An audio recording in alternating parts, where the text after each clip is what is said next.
Welcome to the 11th episode of Point of View, a series of leadership discussions by amazing workplaces. In this series, I'm getting into a discussion with people in leadership positions from various organizations spread across India as well as across borders. The idea is to get into conversation with them to get them to share their views about the various aspects that make organizations really amazing. The purpose is to understand what drives leaders to their own workplaces so that we can delve deeper into the corporate philosophy and share with you path breaking ideas. Ideas that come straight from people who have gone ahead and changed their workplace to make them better, more inviting, and extremely thriving for their own people. Our guest on the show today is someone who is multifaceted. He's a speaker, a sketch artist, an innovation consultant, a learning specialist. He has walked his talk and experimented many times, succeeded at many, failed at some. Much sought after, equally for the many hats he dons, he continues to learn, redefine, and shape his uniqueness like no other. He is also the best selling author and has recently launched his new book, Dreamers and Unicorns. He is none other than Abhijit Bhaduri, founder and CEO, Abhijit Bhaduri and Associates. For 7 years, he was the Chief Learning Officer of Wipro, a $7 billion firm with more than 175,000 employees of more than 90 nationalities across 54 countries. He is also an alumnus of Microsoft, PepsiCo, Colgate, and Tata Steel. Abhijit Bhaduri is a keynote speaker, facilitator, and HR leader with global experience in talent management with demonstrated ability to deliver business outcomes. His distinctive competency lies in how to influence organization culture, especially post mergers and acquisitions and employer branding. Welcome, Abhijit. It's a pleasure to have you on our show, Point of View. I'm so Thank you. excited for our conversation today. Thank you so much, Ekta. It's lovely to be here. Thank you so much for having me. So, Abhijit, your list of achievements is endless. Yeah. Forbes describes you as one of the most interesting globalists. LinkedIn has voted you as a must know writer. More than 8 lakh followers on LinkedIn and Twitter follow your short form articles and sketches. SHRM describes you as the number one influencer on social media in 2018. SAP describes you as a digitalist thought leader, and you have been voted as among the top 10 learning professionals in the world, number one ranking in Asia. So, and to top this phenomenal journey, you have recently added your latest book, Dreamers and Unicorns, to the list of your achievements. Uh, Actually, I wanted to understand the Dreamers and Unicorns. That's a very interesting title. So, would you tell us something about how this book and title came by? Yeah. Yeah, sure.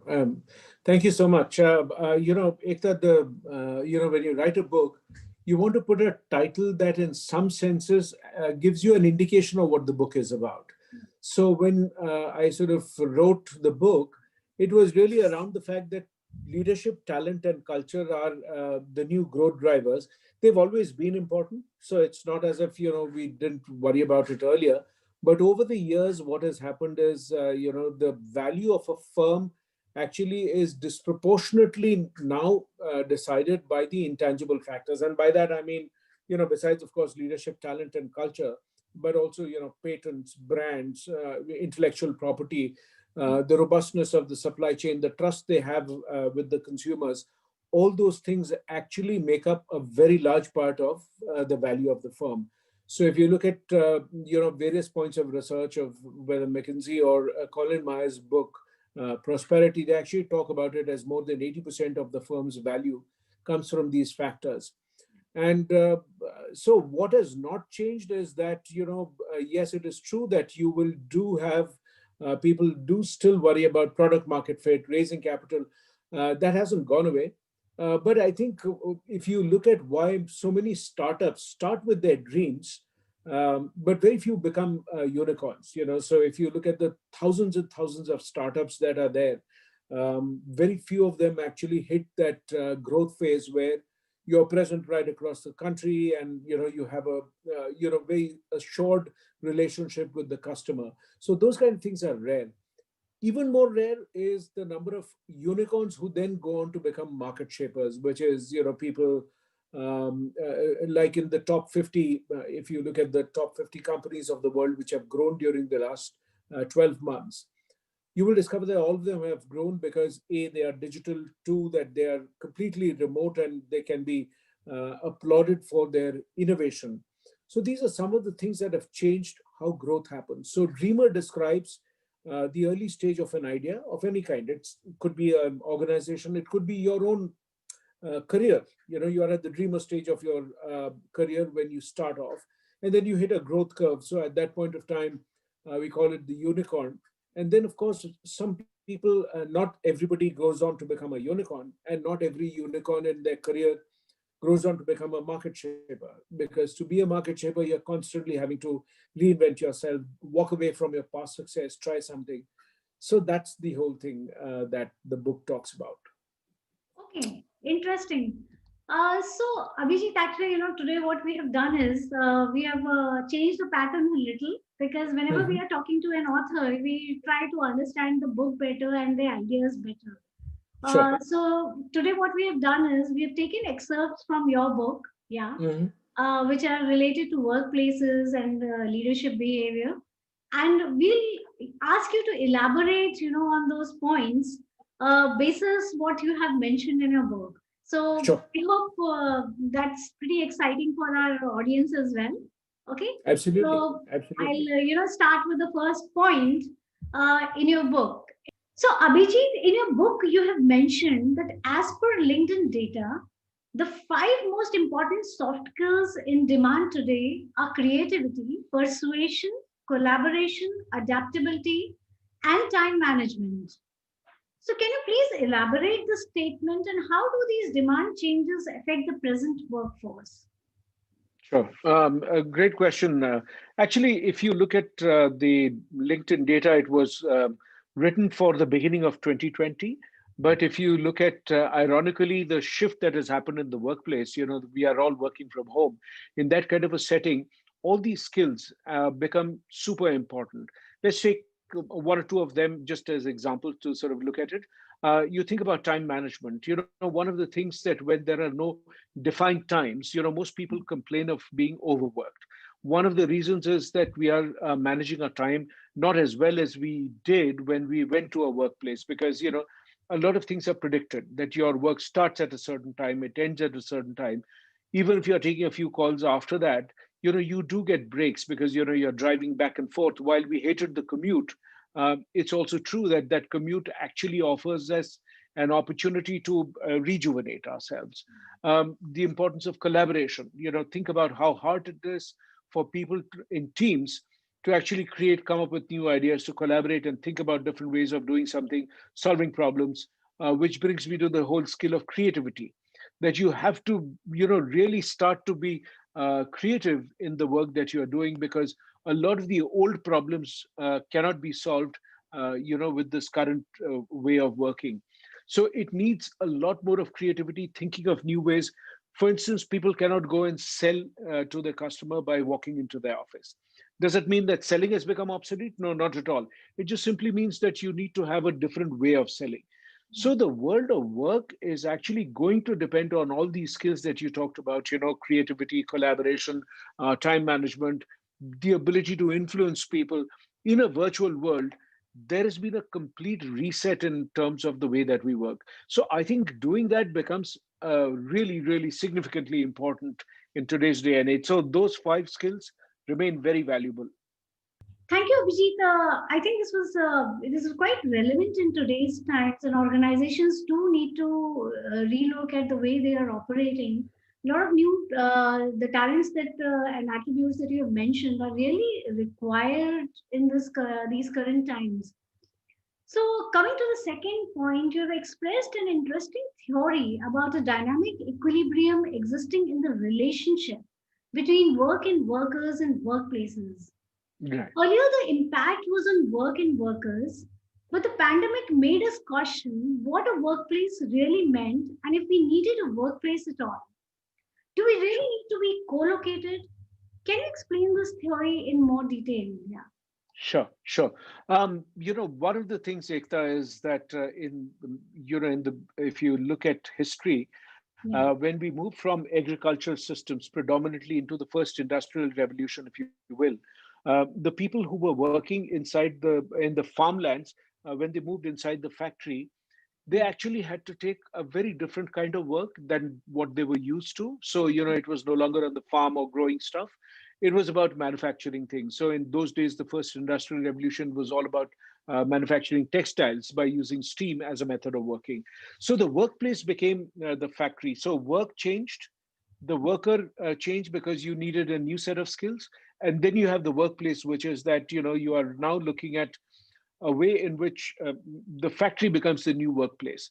Once again, when it changed, in the second industrial revolution, you actually have a time when steam got replaced with electricity. So then you started to work in shift. So you needed, workers who could adapt to three different shift timings because you were no longer dependent on sunlight in order to start or end the day. It gave rise to new forms of office work, or factory work, if you will. You needed shift supervisors, you needed managers. The method of working was mass production. So the workplace that had to be redesigned for mass production was very different because now it was not just about textiles, you were making automobiles. Now, if you sort of really look at the current scenario, let's just move to 2020, the way that we work, human beings are not just working by themselves, they're actually working with a lot of invisible technology, the algorithms which are there.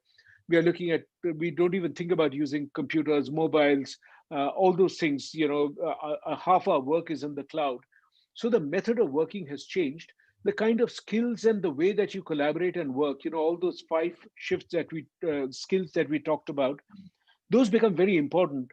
And therefore, the ability to do the work in that model becomes very important. The new workplace, of course, what better than to talk about the way that our life has changed, because our home is now, what you see is the new workplace. It's not just home, it is about everything put together. Your workplace boundary, and the whole question that many businesses are really looking at is, do you really need such a large amount of workspace? And so if you see many consumer trends, which are that, people are buying slightly larger homes where they can afford it, and organizations are actually shifting down. So, what the organizations are giving up is actually getting taken up by the homes. So those are many of the shifts that you see happening in, as this new world of work has come. So the whole question is, there is no actual workplace that you are going to. You just crawl out of your bed and you're in the workplace. So it's really a very different world. I know it's, things have changed so much during the pandemic, and I mean, nobody really anticipated that something like this could happen overnight. Absolutely. So all the predictions that, now there is the year end and people are going to talk about predictions. I think the next time somebody says that I predict in 2021, this thing is going to happen, just go back and check if the person could predict the pandemic. If not, then Mm. you need to take those predictions with a pinch of salt. I know, seriously. um, so, Abhijit, coming to the next point, you suggest that hobbies could turn into career options, and Mhm. collaborating with weak ties may create unique and fulfilling opportunities of employment. How do Sure, you sure. how do you feel that developing a portfolio of options as a career instead of having a linear view may help people adapt better to the sudden collapse of employment opportunities? Yeah, yeah. So I think, Ekta, I'm going to take two different slices of data points to sort of really look at that. One is, I think the whole notion of a career itself has changed. Yeah, and we sort of look at different ways. In the book, I talk about career one, career two, career 3.0. Career one is where you get certified. Let's say you take an engineering course, you become an engineer, and you remain an engineer for the rest of your life. So that's your career 1.0. Career 2.0 is when you start maybe with an engineering degree, but you go on to do something completely different. You want to become a musician, a stand-up artist, and so, for example, you have someone like Papa CJ. He's a stand-up comedian, one of India's first stand-up comedians, but he also has an MBA from Oxford. So yes, he did work in as a consultant for a little bit. He worked as a trainer, but then today he's actually known more for the kind of stand-up comedy that he does. So that's Career 2.0. Career 3.0 is where you're looking at multiple skills that you have. So let's say, somebody does, 2 hours of consulting work, which he gets paid a certain X amount, then does 2 hours of, let's say, drawing. And in the evening, he becomes a stand-up comedian for 3 hours. Now, this together, actually, this portfolio of skills forms his new identity. So it's not just one thing. You can't just say that, okay, I'm an engineer. Neither can you say, I'm an artist. Neither can you say that I'm this. So doing multiple things with different people, getting paid at different rates is the Career 3.0.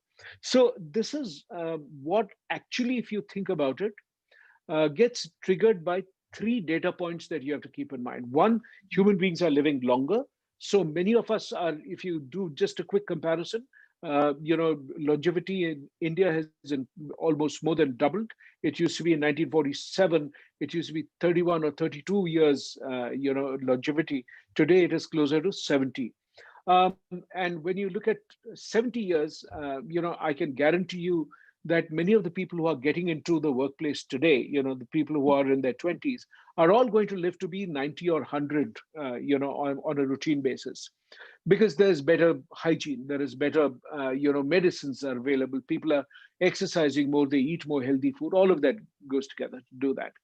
On the other hand, you take a second data point, which is that organizations typically in Standard and Poor used to live initially for about 70 years, and then it sort of dropped to 50, and now it has dropped to under 20 years, which actually the number is a little lower than that. But what it means, even if you take 20 as that number, and you live to be, close to 100, that means when you start at 80, you're probably looking at uh, you know, several decades of work. If you say that you're going to be working till 80 or 90, then between 20 and 90, there's a 70-year career. It is as much as people are living. Imagine you started working on day one and you are looking at it today. What it also means is there's a third element, which is that the shelf life of skills has dropped. When the shelf life of skills drops, what it means is, even if you continue to be in that with that employer for 10 years or 20 years, your shelf life of skills used to be 5 years, it's closer to 2 years now. That means after 2 years, either you're going to get very bored or you're going to become irrelevant, because your employer, in order to survive, needs new skills, and you, in order to stay employed, need new skills. So because of that, you will have to see a pattern where people get into the workforce, they do their work for some time, they come out of the workforce, they reskill themselves. So the method of reskilling and again ongoing and sort of doing that, that actually is going to become the pattern that we will see in the workplace. Career is not going to be like, a lot of times when you ask people to draw the word career, suppose I say draw the word career, a lot of people draw ladders, a lot of people draw steps, or they draw a straight line or something. It's actually not a straight line. It's going to be, pretty much like a bowl of noodles. And you will start with something, you'll end with something, and again start on something, and again end with something. You'll pick up new skills, you pick up new employers, you do different kinds of things. And eventually, most of us will move towards a career 3.0, same day, working for multiple employers with using multiple skills and getting paid at differential rates. So that's the world that we are going to go into. Very interesting. I mean, really found this pretty insightful what you just mentioned. Uh, Although we have been doing it, ourselves. I mean, if I look at you, you are playing so many roles, and you are using multiple skills, in your own personal life. So you belong to 3.0. Yes, definitively. I think I'm living the 3.0 model, because I earn my living not just from the consulting work that I do, and the coaching work that I do. Then I sort of work as a brand evangelist for companies, so that's another work. Then I write for different people. I help them to build their social media presence. So all these things, offer me a portfolio of opportunities. So yes, I am living career 3.0 for myself for sure. Pretty interesting. In fact, your whole career journey is pretty inspiring for me, and I'm sure for so many other people as well. So, Thank you. that brings us to the next point of your book, where you have referred to relationships taking a front seat in the current workplace scenario, which is quite prevalent, in your book. So, what makes you feel that in the new workplace, the most powerful measures that impact results are all going to be intangible? Sure, sure. That's a great question. If you look at, we've historically said that if you can't measure something, then it's useless. So you have to find a tangible measure. I think it's a very old world sort of a question, because a number of things we may not be able to measure it, but they are important. For example, when you are looking at borders today, when people are traveling, what is the first thing that happens in your head? You kind of wonder whether this person is carrying the coronavirus. Now, that's a trust factor. So borders have to figure out a way to build that trust, which means that either the country stamps it on your visa saying that you're COVID free and ready to travel. Yeah. Otherwise, countries, what they are doing is they are shutting the borders. So it is an element of an emotion, which is fear. And a lot of people, if you hear, there are enough reports where people say that even if the vaccine were to be available to people, there's a pretty large, very, very significant chunk of people who say we are not going to take the vaccine because it's a conspiracy. Now, until you have a way to address that concern, now you might say it's the rational, irrational, whatever it is, depending on which side of the coin you are. But until you address it, you will not be able to make this world a COVID free place, whichever way you look at it. So the opportunity to, back to this whole question, the ability to influence, the ability to convince, to collaborate, to creatively think of ways of doing this, these are all ways in which the world is going to have to work. We have always said that your emotions belong to the home, so leave your emotions behind when you come to the workplace. Now that work has moved into the home, this line between this is rational, this is irrational, that line is blurred. And just as there's no difference between the workday and the personal time and workplace and personal space, in the same way, the kind of very sharp divide, if you will, between logic and emotions is going to go away. You will see a scenario where this logic and emotions actually becomes a very powerful way in which new business models will be built, and new leadership competencies will all have understanding of emotions as an important skill, because without that you can't build trust. How do you know that the other person across is now convinced and trusts you to do what you claim to do? So those kind of emotions that we spoke about, even earlier, they're going to become very significant for everyone, not just business leaders, but anyone who's in the workplace is going to have to learn to understand emotions if they have to be effective. So you will see a kind of a phase where earlier we only had knowledge workers. You'd sort of typically refer to the white collar workforce as knowledge workers. But now you're going to see another term which is going to be not just restricted to the white collar, but all workplaces. You're going to see the rise of relationship workers. So knowledge workers and relationship workers will coexist in the workplace. So that's the world that we will live in. Okay, so when you talk about relationship workers, are we referring to primarily empathy at the workplace, or does it have something more to it? No, no. Empathy is one emotion, but it is also about your ability to manage not just your own emotions, but also to understand other person's emotions. So when you work with colleagues, it is quite possible that you are going to experience some moments of frustration, anger, sadness, all that. So will your colleague.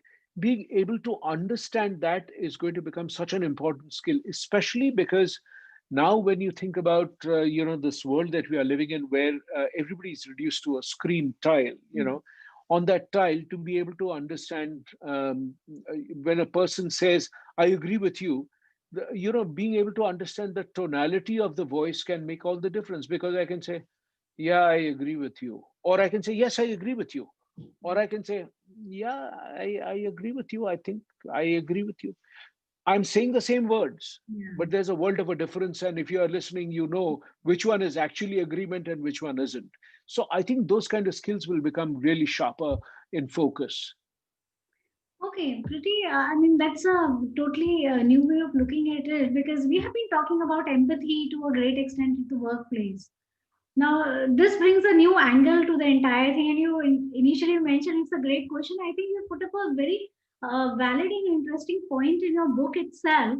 So, that makes us think further into what's going to happen. And, going forward, what I feel is that these things are, I mean, we are going to address these things in a more frequent and a more serious manner, because right now we're still coming out of the initial shocks of the pandemic, and we really Yeah, don't know how far it's going to go. So yeah, going further, I think these points are most everybody is going to talk about these things. yeah, That's what yeah. I personally feel. And Yeah, and I think it's a world which is evolving. I mean, even yeah. when you talk about, the vaccine as where the situation is today, Yeah. the other day I heard one of the people talking about the fact that even though the vaccine makes you immune to getting infected, it does not stop you from passing on that, the same infection to other people. So until so I think this is a world which is going to take time to evolve into a steady state, and until then you will see a kind of a lot of turmoil before that equilibrium sets back again into the worker and workplace model once again. So we will potentially see a lot of upheavals, changing of the old norms. We'll see establishing of new norms, questioning the new norms. All that is going to be part of the cycle that we are going to see before things settle down in some kind of an equilibrium. Very true. Okay, Abhijit, that brings us to the last point. Uh, you mentioned that leaders of the world are moving towards adoption of people-friendly mindset. Yeah, your Right, reference right. to the world celebrating leaders who are comfortable with their emotions and vulnerability throws significant light on the subject. How would you describe this further? So when you think about, we've had a model of leaders where the leaders are very confident. They have all the answers. They have done this before, and so when you ask them, how do I deal with this? They actually have a great solution that you can use. We are progressively going towards a world where the leader does not know much more than what anybody else does.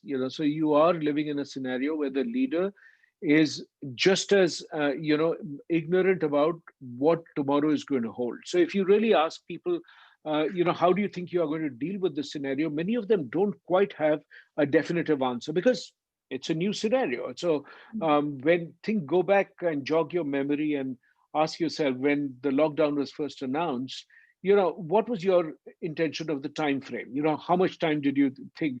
And we all said that, oh, we've got a lockdown for about a week, and or 2 weeks, whatever it was. And then everybody said, my God, how will people not go to office for 1 week? This is so ridiculous. I mean, how can this work? Then we said, not going to office for 2 weeks. Can you imagine the chaos that will be? Then somebody says, no, no, it's going to be for another month. And people say, my God, if we can't go to office for another month, I don't know, maybe we'll not need the office anymore and all this. So we have adjusted ourselves to the scenario as it has evolved. Right. The same thing is going to continue in 2021, and we are going to extend our time horizon, 15 days, 1 month, 2 months at a time, depending on, what you read and what you don't read. Um, and that in turn is going to shape a number of different things, whether many of these things, the way that we work now, many of them are going to become permanent fixtures. This whole usage of devices to do the work. I mean, we did have, all this technology, Google Meets and all this Microsoft Teams, all this was there. Zoom was also there.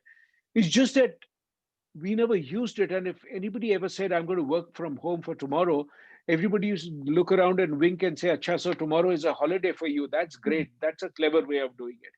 But now we know that that's not an excuse to not work. It's just the new way of working. So, but the leaders who did not look at it like that have then actually taken a different stance. They've actually installed tracking software, to say how many hours are you working. Your laptop keys, when you press them, it tracks the kind of work that you're doing, which sites you're visiting. So surveillance has become a part of those organizations where trust factor is zero. So I think those are some of the pieces that the this pandemic, a crisis, actually accentuates what you really are. So when you are in crisis, if you are not a person who's really polite, then when somebody comes to you for help, you are really snapping at that person because that's your immediate response. In the same way, if your fundamental premise at work is that I don't trust my employees, they will cheat at the drop of a hat, then this pandemic gave you a very powerful reason to say, you know what, these guys just, here is a time for me, I can really track their behavior and through software and do all that stuff. Whereas on the other hand, there are people who have said, this is the world we are going to live in, and I'm going to trust you to give your best, and I'm going to do my best to make sure you and your family are safe. So the places where there's been an emotional contract like that have been far, far more successful. The ones which have, tried to figure out how to track how many hours you're working are all the places where employees will figure out clever ways of not doing the work and not getting caught. Mhm. So I think those are the things to keep in mind. It's a very different world. Learning to trust people, building trust is a vital skill to, look out for. Definitely. In fact, this reminds me of one of the guests mentioning that organizations where the leaders or the managers, they had a relationship with the workers, they're finding it easier to deal during this pandemic. Because, Sure, sure. like you mentioned, the trust factor, and those they didn't have, they now have to, find out ways of how to create that relationship or bond so that the work happens smoothly. Interesting. It's pretty interesting. So that brings us to the close of this discussion today. It has really been interesting to talk to you, and one I fix up another discussion with you to talk about the other aspects apart from your being an author. And I think that would be Sure. very insightful for our audience as well. So maybe in the new year, definitely I'll get back to you again. And thank you so much, Abhijit. And can I see your Thank book? you. I'm sure the audience also want to Yeah, see it. yeah, sure. This is the book Dreamers and Unicorns, and Yeah. it's available on Amazon. It's there, and you can pick it up. I hope you'll enjoy reading it because it has a number of things that we spoke about, and hopefully this is going to be a great read for you at this year end before you get back to the new year. And wish everybody a very happy new year and all the very best for 2021. Thank you so much, Abhijit. Yeah. Thanks for coming on this platform and speaking to us. Thank you Thank so you so much for having me. Thanks a lot.